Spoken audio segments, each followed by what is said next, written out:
capítulo 12, versículo 7 ao versículo de número 9, está escrito: E para que eu não me exaltasse pela excelência das revelações, foi-me dado um espinho na carne, a saber, o mensageiro de Satanás para me esbofetear, para que eu não me exaltasse. Por essa coisa eu supliquei ao Senhor por 3 vezes, para que Ele retirasse de mim. E Ele disse-me: a minha graça te basta, e o meu poder se aperfeiçoa na sua fraqueza. De boa vontade, pois se for me gloriar, gloriarei nas minhas fraquezas, para que o poder de Cristo repouse sobre mim. Quero falar nessa manhã sobre a fraqueza do homem e a dependência de Deus. Quando nós olhamos para a carta de Paulo aos Coríntios, nós estamos diante de uma carta paulina, nós estamos diante de uma carta neotestamentária, nós estamos diante de uma carta que traz ensinos, experiências vivida pelo segundo maior missionário da história da igreja, aquele que era um dos maiores perseguidores da igreja, aquele que foi o inimigo público número 1 da igreja, mas aquele também que foi um dos maiores plantadores de igreja do Novo Testamento, aquele que dentre os seus 5 aos seus 7 anos aproximadamente foi enviado para Jerusalém para ser instruído aos pés do maior mestre, que era o doutor Gamaliel. Haja vista que ele foi um dos maiores massacradores da igreja, aquele que tinha dupla nacionalidade, que tinha dentro dele 3 culturas, ocidental, grega e romana, aquele que de tantas as loucuras que fez, as piores foi pegar os irmãos e pendurar dentro de cada esquina de Roma, para servir de vela acesa humana, pois ainda não tinha eletricidade. E alguns historiadores vão dizer que o apóstolo Paulo, ele pendurava os judeus para que a cidade de Roma ficasse iluminada, para que os irmãos, ainda no azeite fervendo, deixassem de dar crédito à mensagem do Evangelho. E todos aqueles que acreditavam na pessoa bendita de Cristo deixavam de lado a fidelidade e a compreensão em compreender que Cristo veio, morreu e ressuscitou. Mas em Atos capítulo 2, quando o Espírito Santo desce, enche a igreja, Pedro é tomado pelo aquele poder, aquela dinamite que explode no dia do Pentecoste. Pedro se levanta e começa a pregar a primeira mensagem, que foi a promessa que Deus estabeleceu na boca de Joel. No capítulo 2 e o versículo 28, quando Joel profetizou dizendo: e haverá que nos últimos dias, diz Deus, o Espírito Santo enche os lábios de Pedro, e Pedro começa a pregar aquela simples mensagem. 3.000 almas se curvam diante da presença de Deus naquele dia. Agora era 3.120 pessoas aproximadamente. Mas no capítulo 3 lá vai Pedro e João. Mais uma vez ele prega, mais uma vez algo acontece, e agora 5.000 almas se curvam diante da presença. Só que no capítulo 4 a igreja continua avançando. Capítulo 5 de Atos, a igreja vai crescendo de uma forma avassaladora. Só que no capítulo 6 foi necessário separar 7 homens. Dentre eles ele escolhe Estevão, que tinha não apenas 3 características. Ele não era cheio de sabedoria, não tinha apenas bom testemunho, e não era apenas cheio do fogo do Espírito Santo. Estevão era cheio de fé, cheio de graça, cheio de sabedoria, tinha bom testemunho e era cheio do Espírito Santo. Mas enquanto Estevão estava ali, Estevão estava sendo cogitado para blasfemar. Uma cúpula se reúne, levam ele para o julgamento agora. E quando olham para Estevão, vê o seu rosto brilhando como se fosse de um anjo. Mas do outro lado, tem um inimigo público número 1 da igreja que está prestes para tentar paralisar. A história diz que ele participa da morte do jovem Estevão. E este moço agora, para tentar abafar o fogo do Espírito Santo em Jerusalém, pois só para você ter uma pálida ideia, ele pegava as mulheres ainda dentro das suas casas, arrastava para o meio do pátio em Jerusalém. Alguns ele queimava no azeite fervendo, E com uma simples carta, ele fazia qualquer um que acreditava na pessoa de Cristo a deixar de acreditar e dar crédito na mensagem do Evangelho. Ele colocava os irmãos pendurados em fogueiras queimando. Mas quanto mais a fogueira queimava, mas se ouvia o barulho da igreja adorando no meio do fogo. Só que ele, no capítulo 9 de Atos, vai tentar paralisar ou abafar o fogo que está ainda pegando em Damasco. Ele encontra com a pessoa bendita de Cristo, cai com a sua cara no chão, cego, vazio e debilitado, e é levado para a rua chamada direita. Deus levanta Ananias, ora por ele, ele volta a enxergar e é cheio do Espírito Santo. Esse moço se torna um dos maiores pregadores do Evangelho, um dos maiores missionários da história da igreja. Aquele que não paralisou, aquele que não impediu de ser usado pelo Espírito Santo. Mas quando Paulo vai começar a escrever as cartas para Corinto, pois quando Paulo começa a passar pela Macedônia, da Macedônia ele fica tentando se apresentar durante 3 meses. Da Macedônia ele vai para a Grécia, da Grécia ele vai para a Bereia, da Bereia ele vai para a Ásia. Mas quando ele tenta enviar as cartas para Corinto, pois Corinto é uma igreja rica, populosa, uma igreja que tinha os 9 dons dentro dela. Quando o apóstolo Paulo está escrevendo esta carta para os Coríntios, Paulo está direcionando as cartas para Corinto, que era uma cidade mais importante da Grécia, era a capital da província romana na Acaia. Essa igreja era rica, porém o mundanismo vai começando a penetrar dentro dela, e os falsos mestres que começavam a trazer falsos ensinamentos. E estes falsos mestres são um grupo dos judaizantes que faz parte da seita dos fariseus.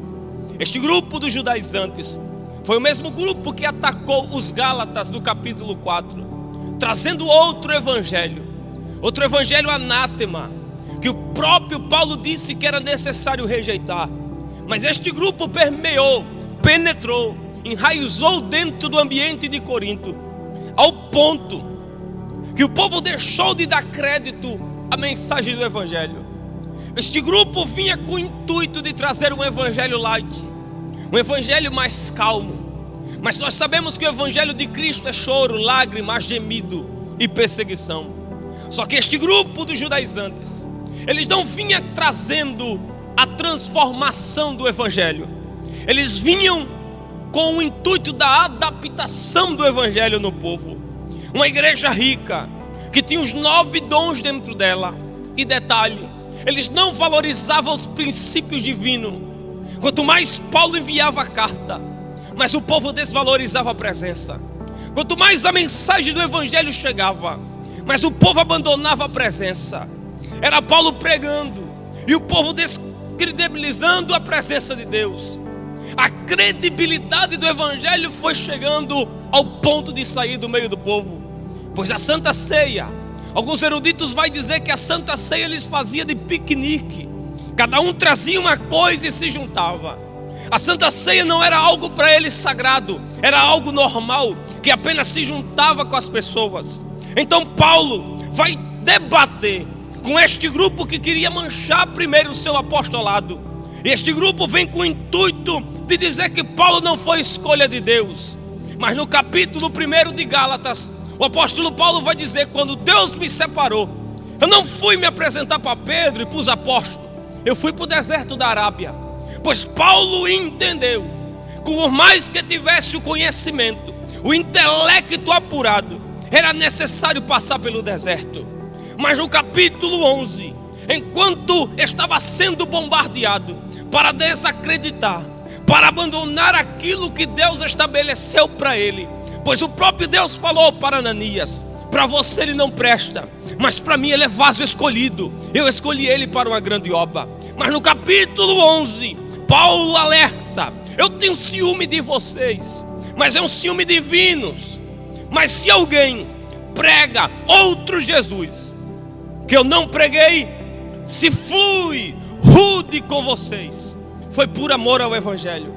Eu me entreguei para vocês como o marido entrega para sua esposa, com corpo, alma e espírito. Eu me entreguei de todo o corpo, de todo o coração para vocês. Paulo começa a explicar para os irmãos em Corinto se as minhas palavras foi pesada, porque o intuito do grupo era decredibilizar a mensagem de Paulo, pois Paulo trouxe mensagem pesada, dizendo que este grupo veio justamente do ambiente diabólico de Satanás.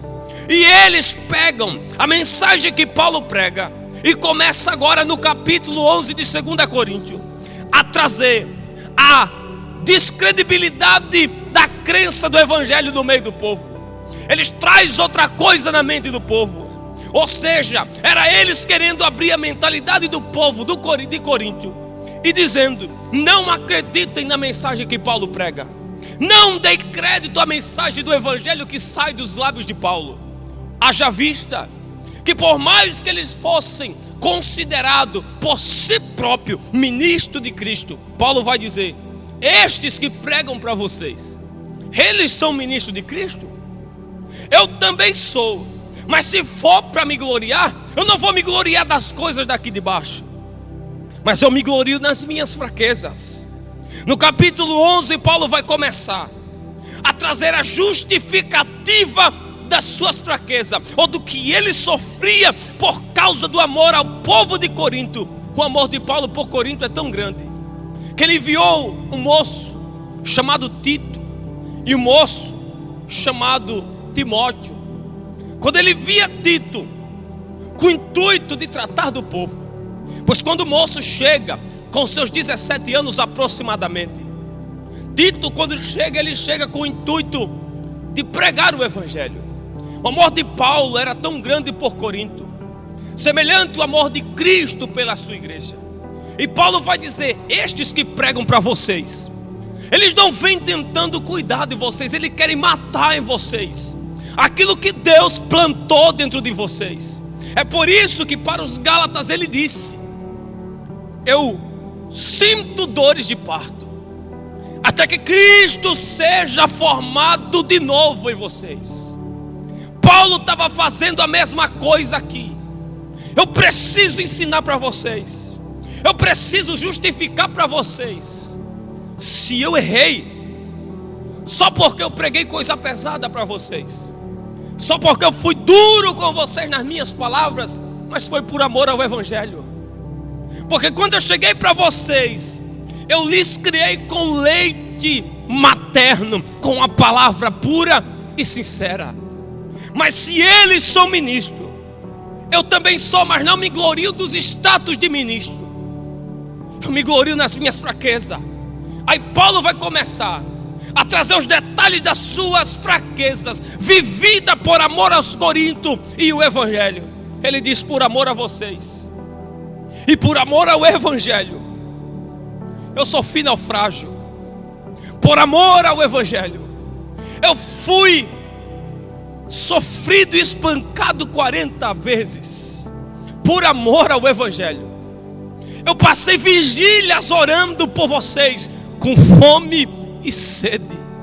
Mas por amor ao evangelho, eu prefiro não me gloriar nos meus títulos, mas na minha fraqueza.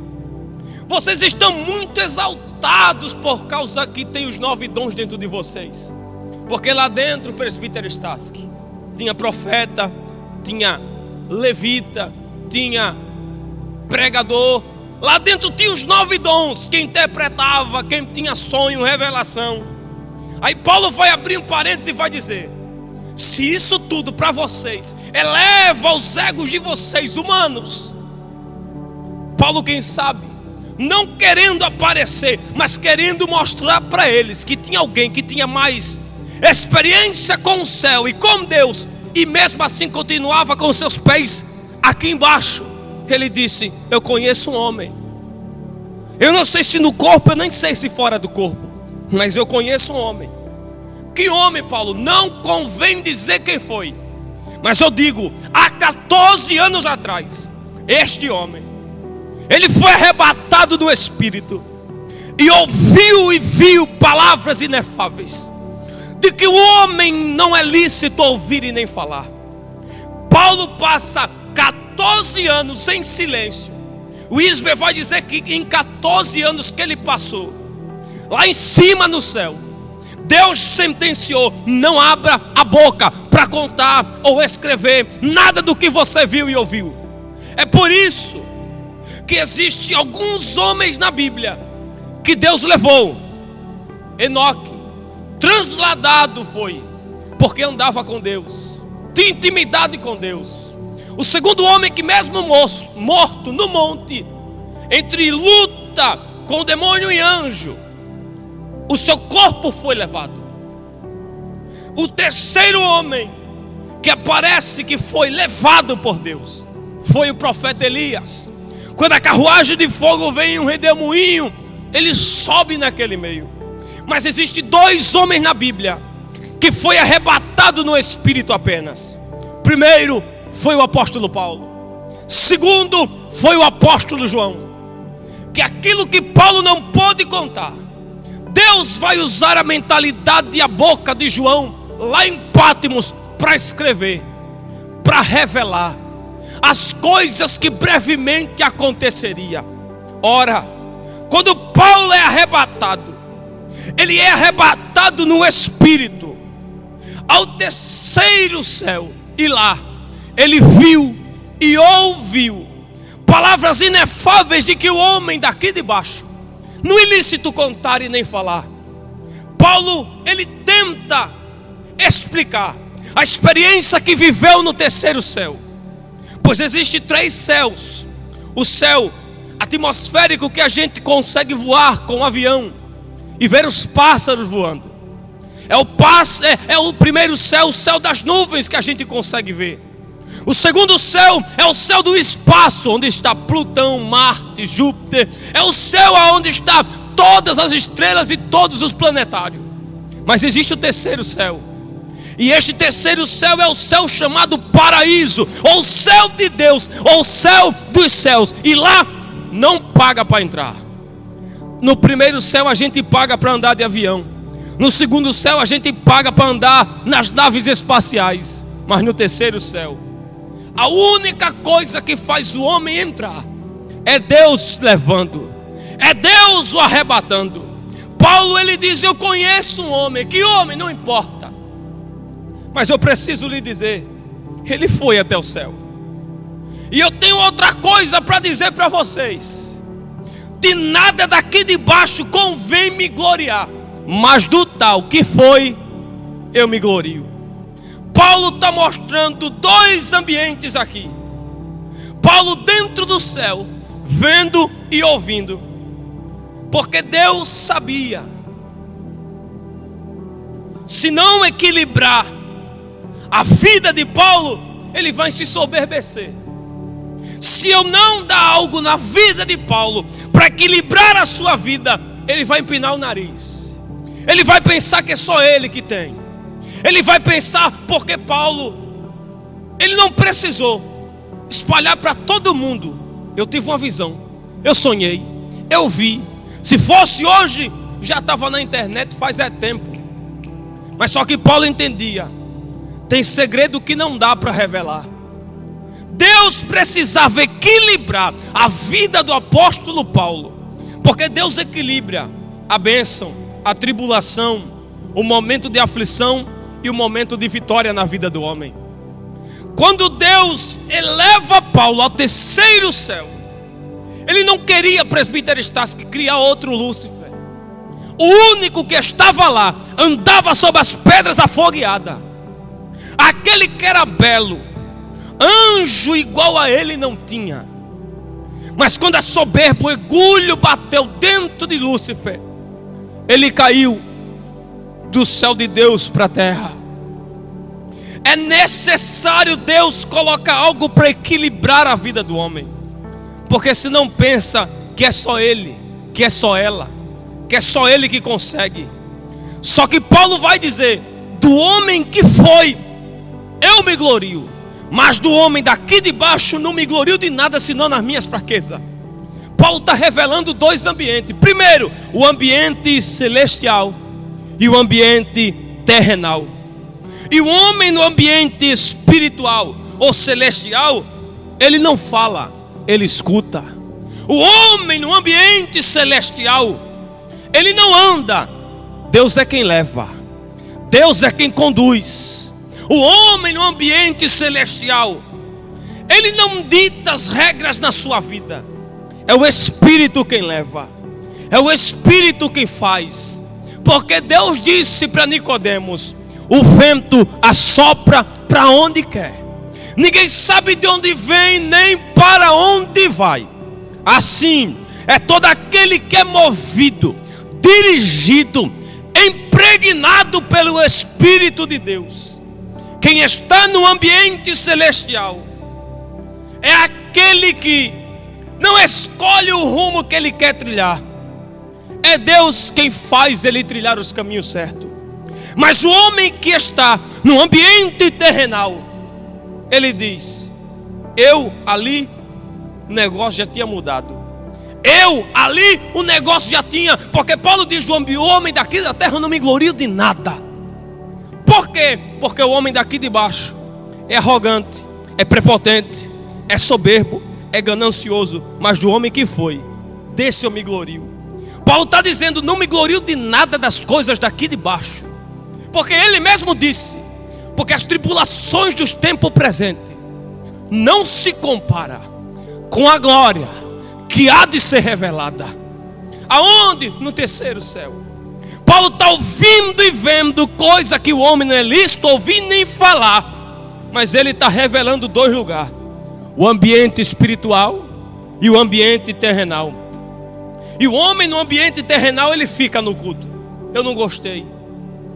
O homem no ambiente terrenal, pastor Estácio, que ele fica: gostei da farda não. A coordenação coloca uma roupa, e na frente da coordenação ou dos pastores ele fica: gostei. Mas por trás do ambiente terrenal da vida dele e dela, fica: gostei não. De novo. Mas o homem no ambiente espiritual, ele fica com farda boa ou sem farda boa: eu vou adorar. O homem no ambiente terrenal, ele fica: gostei das músicas não. Mas o homem no ambiente espiritual fica: tendo música boa ou não, eu só quero que Jesus me renove, eu só quero que Jesus me encha. O homem no ambiente terrenal, ele fica: eu nem queria vir. Agora olha o homem no ambiente espiritual: eu estou quebrado, Deus, mas eu estou aqui para o Senhor me refazer de novo.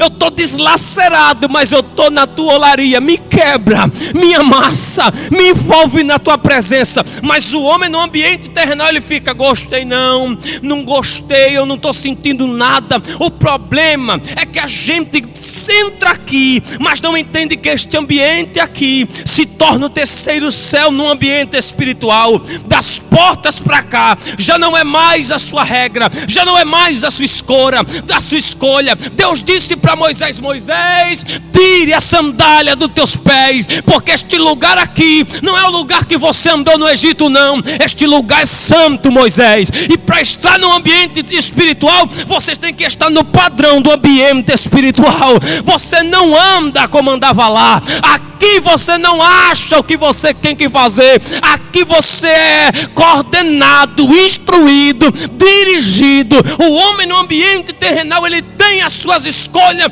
e as suas leis na sua vida, mas passou da porta para cá, é Deus quem diz: agora é comigo. Deus em João 3 chegou e disse: Nicodemos, necessário é nascer de novo. Aí como o homem do ambiente terrenal fica: eu sou velho, não tem como voltar do ventre da minha mãe não. Ô Nicodemos, deixa eu abrir um parênteses aqui. Se eu estou te falando das coisas daqui, da terra, e tu não está entendendo, imagine se eu descortinar as cortinas do céu, do ambiente espiritual. Será que tu entenderia? Porque existe dois grupos. 2 Coríntios 2:14, Paulo disse: mas o homem natural não entende as coisas do Espírito de Deus, porque para eles é loucura. Porque o homem natural reclama de tudo, fala mal de todo mundo. Mas o homem espiritual, ele fica: se o Senhor falar comigo, eu saio daqui restaurada hoje. Se o Senhor me envolver aqui, hoje eu quero me embriagar com o teu Espírito hoje. O homem natural no ambiente terrenal, ele fica: não estou gostando de nada, não estou sentindo nada. Mas só que hoje os homens dos ambientes espirituais, aí na tua casa, já se arrepiou, já chorou, já está quebrantada pelos louvores e a palavra. Só que Paulo está revelando dois ambientes, dois lugares: o céu e a terra. E não dá para estar aqui com os ambientes terrenal dentro de si. E foi necessário Paulo dar um presente. Deus dá um presente na vida de Paulo. Ele disse: Paulo, você viu? Vi. Você ouviu? Ouvi. Mas tem um presente para você. O quê? Receba um espinho na sua carne. Uma dádiva que alguns eruditos vão dizer que Deus deu. Uma dádiva para Paulo. Dádiva ou presente do espinho foi proposital. Deus queria fazer duas coisas com Paulo: primeiro, humilhar; segundo, tratar. Isso parece ser algo paradoxal. Humilhar e tratar parece a mesma coisa. Não. Você não é ninguém, Paulo. Era Deus dizendo. Porque para alguns, Paulo por aí: se Deus me colocasse ali, o negócio já tinha crescido.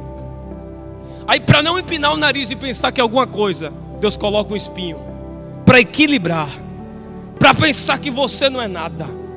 Deus não queria criar outro Lúcifer aqui, porque até os inimigos Deus vai utilizar para forjar o caráter de Paulo e para manter a sua humildade dentro dele. Deus sabia do passado de Paulo. E Deus não deu a revelação à toa para Paulo. O espinho foi dado apenas por causa das revelações que Deus deu para ele. O espinho foi proposital na vida de Paulo. E ele diz: todo dia o inimigo de Satanás aparece para me esbofetear, de um lado e do outro, de um lado e do outro. Porque é necessário. Deus, se quiser, utiliza até Satanás para forjar o nosso caráter e manter a nossa humildade aqui embaixo. Em 1 Samuel, capítulo de número 1, Ana era estéril. Penina olhava e dizia: não vai gerar, não vai crescer. E quanto mais Penina zombava de Ana, mais Ana subia para Siló para adorar. Quanto mais Penina jogava na cara de Ana, é estéril, mais Ana subia para o templo para adorar em Siló. Se for necessário, Deus usa alguém para lhe impulsionar, para não parar no meio do caminho. E eu abro um parênteses nessa rápida e simples mensagem para dizer para o teu coração: Deus colocou um espinho na tua carne, mas não foi para lhe matar, foi para te dar estrutura e para te preservar. Porque se Deus não coloca espinho na vida de muita gente, já tinha mudado a forma de andar, já não ia cumprimentar os irmãos como cumprimentava antes, já ia mudar de calçada só porque pregou uma vez, cantou uma vez. Porque tem muita gente por aí, se Deus não coloca o espinho, o negócio já se eleva. Tem muita gente por aí, se não quebra o camarada, pastor Stassi, ele já diz: eu sou o melhor. Pastor Stassi pode pregar 10 horas aí, mas não vai descer nada. Mas se eu pegar o microfone, o fogo desce. Desce nada, Paulo. Ele mesmo disse: um planta e o outro rega, mas quem dá o crescimento, a gente sabe que ainda é Deus. Então nessa manhã eu vim aqui com o intuito de te dizer nessa manhã: baixa a bola, Paulo. O espinho que Deus coloca não é para te matar, é para te forjar. Quanto mais o espinho doía, mas ele dizia: tira de mim. E Deus dizendo: não tiro. Quanto mais Paulo pedia, mas Deus dizia: é necessário. Mas eu tenho uma coisa: a minha graça, ela te basta, Paulo. Quanto mais Paulo dizia: vou morrer, eu estou fraco. E a palavra fraqueza Paulo vai usar. Em 2 Coríntios capítulo 5, ele tinha o seu corpo, pastor Stassi, como uma tenda frágil. O corpo de Paulo era uma tenda frágil. E a gente sabe que a tenda, quando ela é armada em uma floresta ou em qualquer lugar, ela serve para habitar alguém. A tenda armada não fica solitária por muitas vezes. Quando a gente vai acampar, o que a gente usa? Uma tenda. Para quê? Para dormir lá dentro. Tem pessoas que até moram na tenda, E Paulo orou 3 vezes. O inimigo toda vez lhe bofeteava. Mas se for necessário, Deus pega um inimigo de Satanás só para te aproximar do propósito que ele tem preparado. O intuito não era Deus matar. O intuito não era Deus destruir Paulo. Era Deus preparar Paulo para um propósito maior de vida. Paulo sabia estar no ambiente em cima, mas Paulo também sabia estar no ambiente embaixo.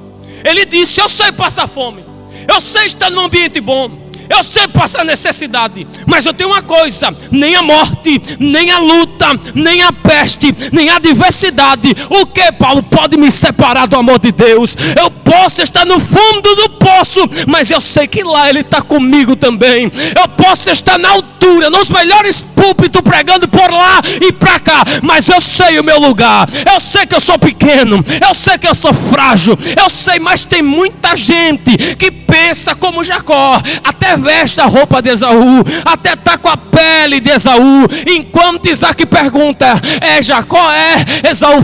Jacó fica: é não, é Esaú. Mas Deus sabe, eu vou colocar um espinho, senão já pensa que é o melhor, já pensa que é que faz. É nada, Paulo, tem espinho nessa manhã para a tua vida, para te forjar, continuar na trajetória da vida.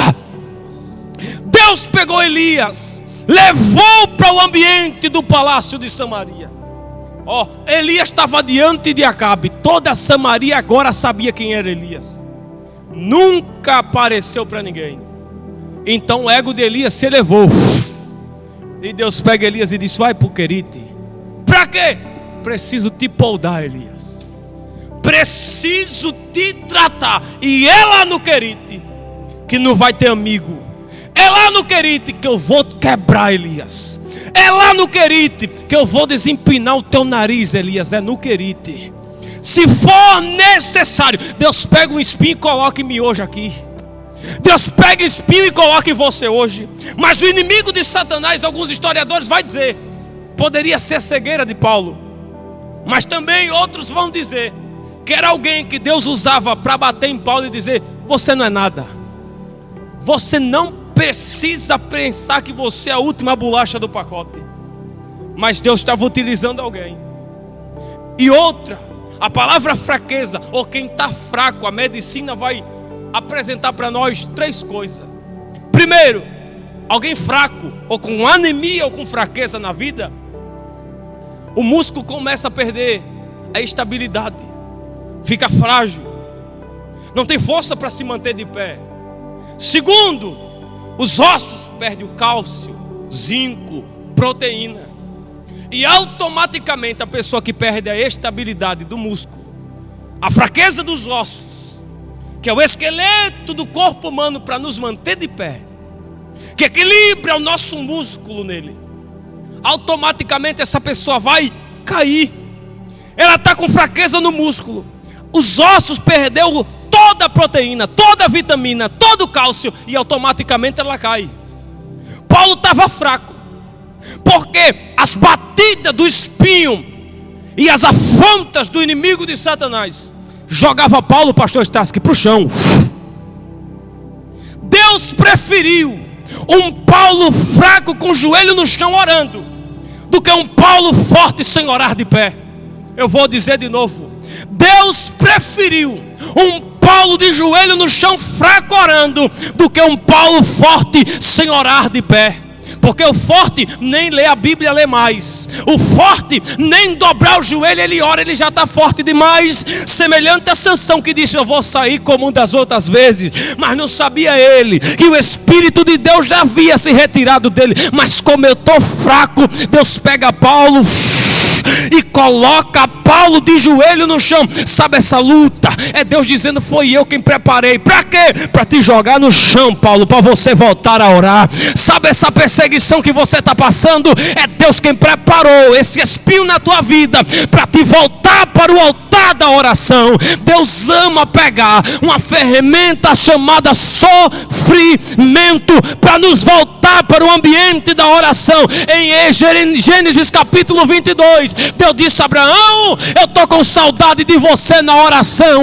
Pega o teu filho, sacrifica ele. Ele foi jogando Abraão devagarzinho para o joelho no chão. Se for necessário, Deus pega um Paulo de pé e joga no meio do chão, só para voltar para o ambiente da oração. Tô fraco, ora. Tô quebrado, ora. Tô pensando em parar, ora. Os inimigos estão batendo de lá para cá. Sou eu preparando alguém, Paulo, para te jogar no chão e voltar a orar. Quanto mais a fraqueza dominava o corpo de Paulo, mais a fraqueza lhe jogava para o chão. Era Deus dizendo: eu prefiro, Paulo, você de joelho no chão orando, do que você forte de pé sem orar. Me deixa abrir um parêntese para a sua vida. Eu vou liberar uma palavra da Bíblia para o teu coração agora. Essas tribulações que estão rodeando a tua vida e a tua alma, o Espírito de Deus está dizendo: fui eu quem permiti a noite mal dormida. Foi eu quem permiti as tribulações bater na tua porta.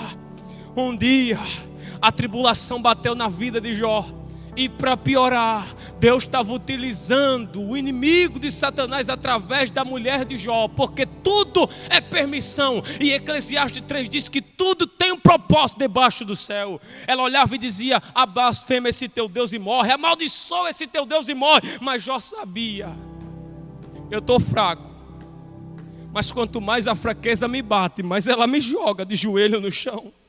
Quanto mais Eucana dizia: vai fazer o que em Siló?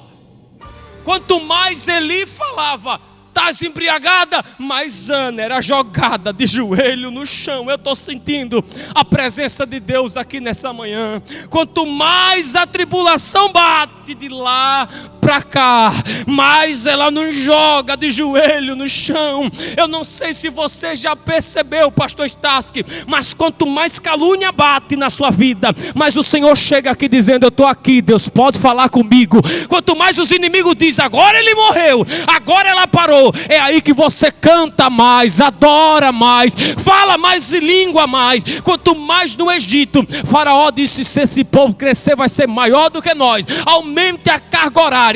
Mas a Bíblia vai dizer que quanto mais chicote batia, mais o povo crescia e se multiplicava para a glória de Deus. Quanto mais os inimigos nos batem, mais Deus nos joga para o chão. É Ele dizendo: eu estou com saudade, ora. Eu estou quebrado, ora. Estou pensando em parar, ora. Estou pensando em abrir mão do chamado, ora.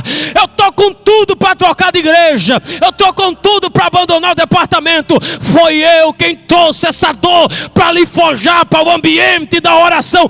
Ora, Paulo, que eu estou te tratando. Ora, Paulo, que eu estou te quebrando. Ora, Paulo, que eu estou forjando o teu caráter. Não vai te matar, vai te dar estrutura para você continuar. E quando ele viu que a dor lhe fragilizava, Paulo vai dizer: tira de mim, arranca de mim. Só que Paulo não queria a transformação do espinho, ele queria a substituição. Era ele dizendo: me dá saúde ao invés de dor, me dá alegria ao invés de problema.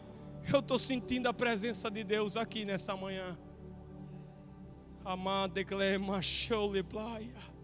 Quanto mais Paulo dizia: arranca, e Deus dizendo: não vou arrancar. A partir de hoje, a minha graça te basta. Eu disse que a fraqueza para Paulo era uma tenda aberta. Mas olhe a tenda aberta. Deus vai dizer: a minha graça te basta, e o meu poder se aperfeiçoa. Sabe o que é se aperfeiçoar? É entrelaçar. O que está aberto será agora depositado por alguém. Aquilo, quando a gente está ferido, o médico pega uma injeção ou um remédio e coloca na nossa ferida. Para quê? Para trazer cura na nossa alma. Uma casa vazia É preciso alguém habitar. E Deus vai dizendo: o meu poder se aperfeiçoa na tua fraqueza. A fraqueza, o corpo de Paulo era uma tenda aberta. E Deus estava dizendo: está fraco, Paulo? O meu poder vai habitar dentro dessa tenda aberta. Está fraco, Paulo? Eu vou fazer morada nessa tenda aberta. Mas eu tenho uma coisa para lhe dizer: o espinho eu não tiro, a dor eu não tiro, mas o meu poder está dentro de você, Paulo. A fraqueza do homem jogava ele para o chão. Um dia Natan chegou e disse: alguém pecou aqui, Davi. E Davi disse: esse homem é digno de morte, esse homem é você. Salmo 51, Davi está com a cara no chão e o joelho no chão. A fraqueza lhe jogou para o chão. E quanto mais no chão ele caía, mas ele dizia: Senhor, retira o trono, retire coroa, mas não retira de mim o teu espírito, mas torna a dar-me a alegria da tua salvação. A graça é favor imerecido, você não merece, mas eu vou habitar dentro de você, Paulo. Você não merece, mas eu vou morar dentro de você, Paulo. Certa vez, Jeremias capítulo 19, se não me engano, ele disse: Senhor, eu quero parar, eu não suporto mais, eu quero desistir. Por que não para? É porque toda vez que eu penso parar, a tua palavra queima dentro de mim. É Deus dizendo: estou habitando dentro da tenda já faz tempo, e você não pode parar, porque Deus prefere um Paulo fraco de joelho no chão orando, do que um Paulo forte de pé sem orar. Quanto mais Paulo dizia: estou fraco, mas Deus dizendo: estou habitando dentro já faz tempo, minha graça te basta. E a graça, o que eu acho interessante é que ela não faz distinção, acepção de ninguém. Quando ela escolhe, está escolhido. Quando ela marca, está marcado. Sabe você na tua casa, quem sabe você não está suportando, mas a graça te alcançou aí. Quem sabe ninguém te valorizava, mas a mão graciosa de Cristo foi até aí, te arrancou do ambiente de dor e te trouxe para o ambiente dele nessa manhã. Eu quero nessa manhã saber onde está alguém que a partir de hoje se tornará dependente de Deus nessa manhã. Digite: eu quero voltar para Jesus. Já tem 3 vidas? Já tem 3 vidas. Eu quero saber onde está a 4ª vida para Jesus nessa manhã. Deixa a tenda alargada, porque Deus vai voltar a habitar dentro dela hoje. Deixa ela fazer morada. Deixa a graça de Deus habitar dentro do teu coração. E desde já, quero louvar a Deus pela oportunidade, em nome de Jesus.